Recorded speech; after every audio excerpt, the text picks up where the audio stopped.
नमस्कार मित्रांनो, श्री स्वामी समर्थ. हर हर महादेव.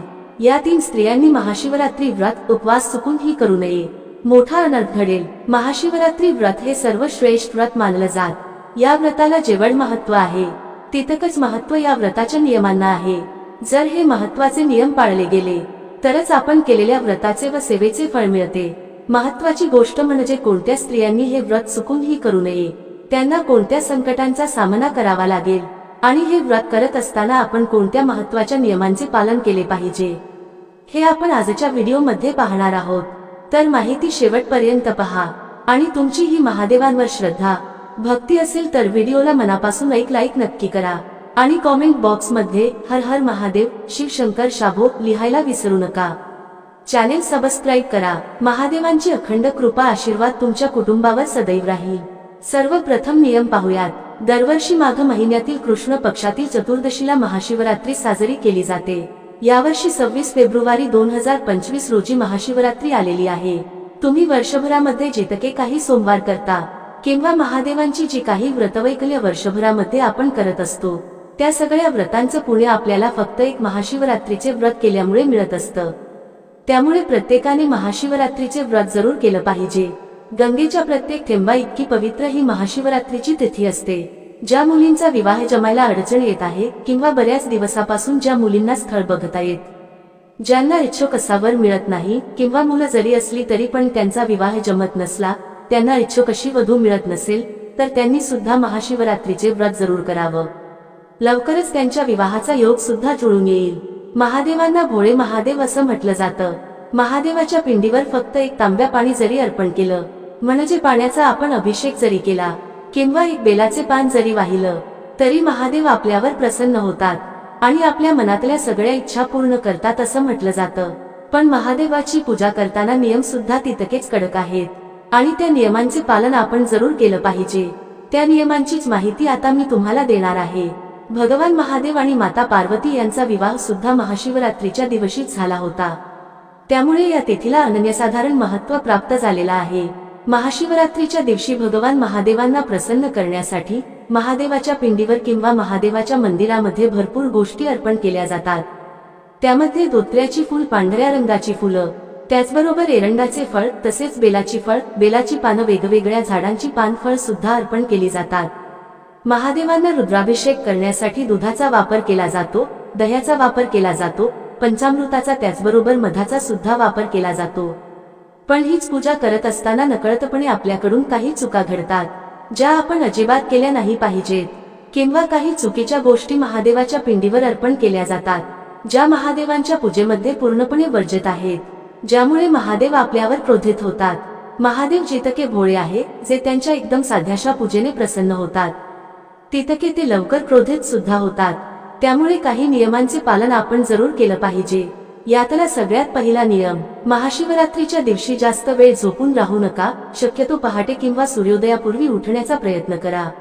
महिलांनी या दिवशी केस धुतले तर चालतील. आंघोळ करण्यासाठी सर्वांनी या दिवशी काळ्या तिळाचा वापर करावा. आंघोळीच्या पाण्यामध्ये काळे तीळ टाकून आंघोळ करावी. यामुळे तुमच्या घरामध्ये जर काही पितृदोष असेल किंवा कालसर्प दोष असेल तर तो निघून जाईल. त्यामुळे महाशिवरात्रीच्या दिवशी आंघोळ करताना तुम्हाला काळ्या तिळाचा वापर करायचा आहे. महाशिवरात्रीच्या दिवशी तुम्ही पांढऱ्या रंगाचे किंवा लाल रंगाचे कपडे घालू शकतात. काळ्या रंगाचे कपडे या दिवशी अजिबात घालू नका. यानंतरचा पुढचा नियम म्हणजे महाशिवरात्रीच्या दिवशी गहू, तांदूळ, मैदा किंवा अंमली पदार्थ हे अजिबात खायचे नाही. ज्यांना एखाद्या पदार्थाचा व्यसन असेल त्यांनी महाशिवरात्रीचे व्रत करत असताना व्यसनी पदार्थ खाऊ नये. कोणत्याही गोष्टीचा व्यसन करू नये. मग व्रत असो किंवा नसो, व्यसन करणे आपल्या शरीरासाठी कधी घातक आहे. पण प्रत्येकाने आपापल्या आरोग्याची काळजी स्वतः घ्यायला हवी आणि व्यसन करणे टाळलं पाहिजे.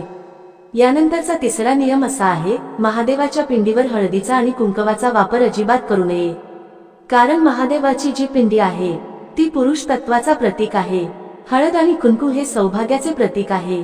हळद महिला वापरतात आणि कुंकू सुद्धा महिला आपल्या पतीचं दीर्घायुष्य वाढावं म्हणून लावत असतात. आणि भगवान महादेव जे आहेत ते संहारक आहेत, म्हणजे दृष्टांचा ते संहार करतात, आपल्याला संकटांपासून वाचवतात. त्यामुळे महादेवांच्या पिंडीवर हळद कुंकू वाहायला जात नाही. दुसरे कारण असं आहे, महादेवांनी वैराग्य अवतार धारण केला होता म्हणजे गोसाव्याचा अवतार धारण केला होता, त्यामुळे त्यांच्या पूजेमध्ये फक्त चंदन भस्म याच गोष्टींचा वापर केला जातो। त्यामुळे महादेवाच्या पिंडीवर जर तुम्ही हळद कुंकू वाहत असाल तर या चुका इथून पुढे अजिबात करू नका।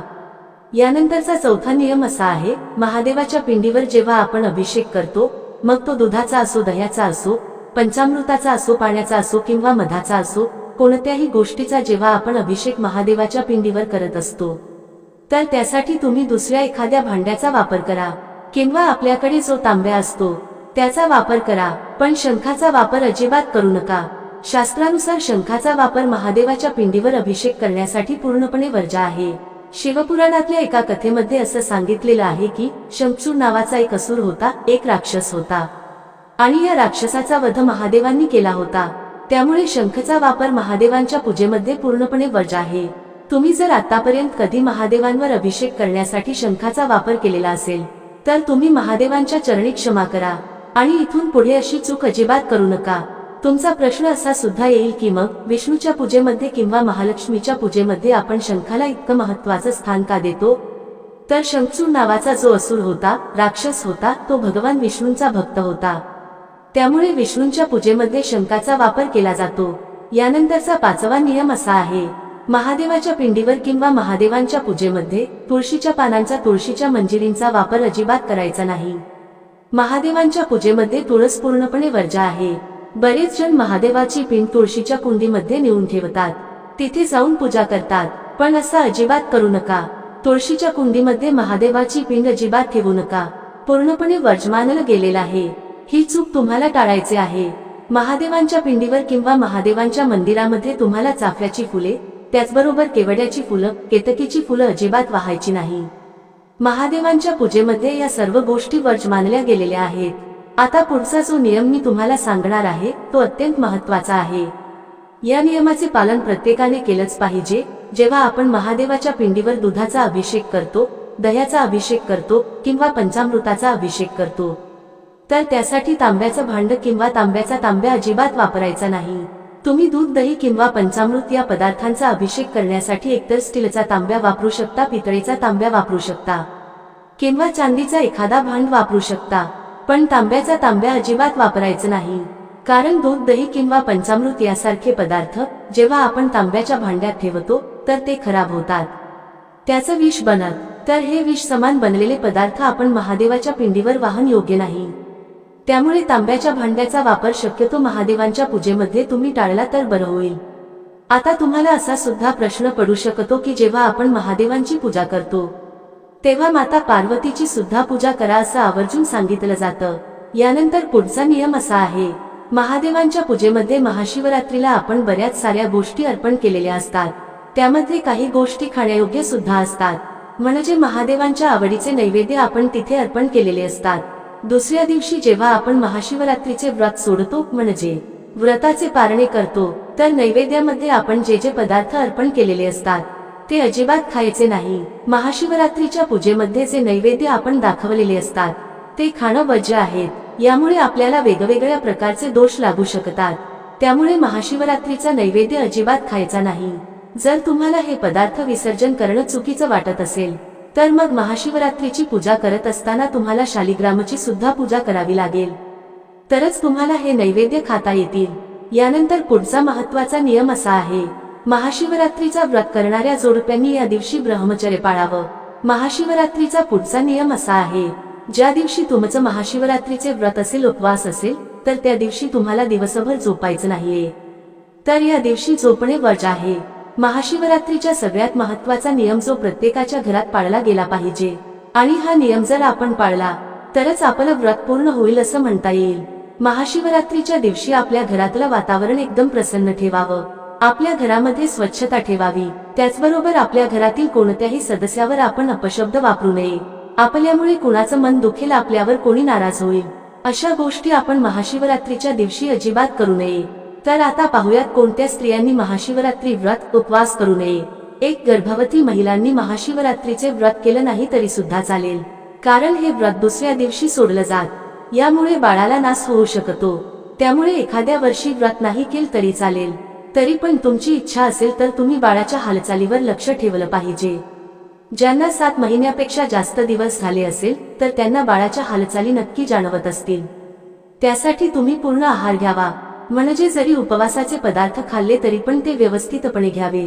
चांगलं जेवण करावं, अजिबात उपाशी राहू नये, त्यामुळे तुम्हाला कोणत्याही प्रकारचा त्रास होणार नाही। तर गर्भवती महिलांनी या नियमाचे पालन जरूर करावं। 2 वयस्कर वृद्ध व्यक्तींनी महाशिवरात्री व्रत शक्य नसेल, शरीर साथ देत नसेल तर नाही केलं तरी चालेल, आणि व्रत करायचंच असेल तर फलाहार पोटभर घ्यावा, मनोभावे पूजा केली, भक्ती केली तरीही महादेव प्रसन्न होतात। तिसरी व्यक्ती म्हणजे आजारी व्यक्ती, ज्यांची तब्येत ठीक नसेल, आजारी असेल तर हे व्रत करू नका, यामुळे आणखी त्रास होऊ शकतो। आणि जरी तुमची इच्छा असेल उपवासाचे पदार्थ खाऊन घ्या, पूर्णपणे उपवाशी राहू नका, भरपूर प्रमाणात पेय पदार्थ घ्या। आपली श्रद्धा भक्ती महत्वाची। तर या 3 व्यक्तींना शक्य नसल्यास व्रत उपवास नाही केला तरी चालेल। महादेवाच्या पिंडीवर बेलाची पानं अर्पण करत असताना ती विषम संख्येमध्ये अर्पण करावी, म्हणजे एकतर तुम्ही 1 बेलाचे पान अर्पण करू शकता, 3 करू शकता, 5 करू शकता, 7 करू शकता, पण 1 बेलाचे पान याचा अर्थ असा होतो, एका बेलाच्या पानाला 3 पान असतात, म्हणजे 3 दलांचे मिळून हे 1 पान तयार झालेला असतो। त्यामुळे तुम्हाला पान सुद्धा 3 दलांचा आहे की नाही हे व्यवस्थित बघून घ्यायचं आहे, मगच ते महादेवाच्या पिंडीवर अर्पण करायचं आहे। माहिती आवडली असेल तर व्हिडिओला एक लाईक करा आणि कॉमेंट बॉक्समध्ये हर हर महादेव, श्री स्वामी समर्थ नक्की लिहा। चॅनल सबस्क्राईब करा। श्री स्वामी समर्थ। हर हर महादेव, हर हर शंभो।